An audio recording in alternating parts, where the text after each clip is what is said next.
Attends, France Télé vient de dire qu'on était filmé dans nos supermarchés et qu'on était scanné socialement afin de pouvoir nous vendre des meilleurs produits qui correspondaient un peu plus à nos attentes? Ce supermarché, impossible de lui échapper.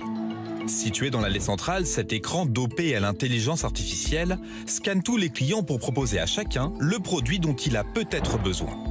Un calendrier de l'Avent pour cette mère de famille, une console de jeu pour cette jeune femme et des lames de rasoir en promotion pour cet homme.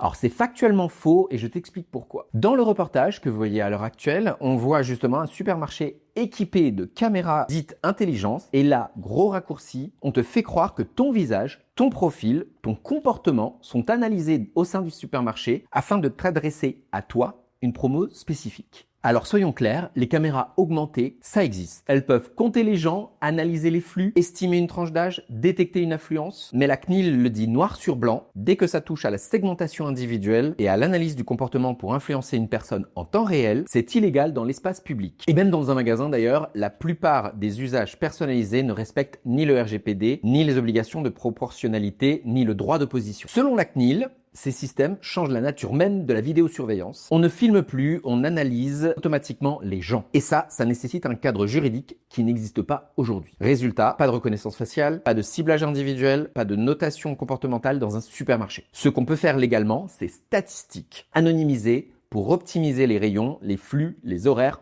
Point. Donc non, tu ne rentres pas dans un supermarché en étant scanné socialement comme en Chine. Ça, c'est de la mauvaise information. Et c'est d'ailleurs ce que la CNIL vient de rappeler dans un communiqué. Le problème, quand même, c'est que ces informations, ça alimente la parano, mais aussi le fantasme des technologies marketing qui, juridiquement, n'existent tout simplement pas en France. La vraie question, c'est pas de paniquer, c'est de rester vigilant et de faire la différence entre ce qui est techniquement possible, ce qui est légal et ce qu'un reportage mal vulgarisé pourra laisser croire. Bref, on respire, on vérifie et on avance des faits.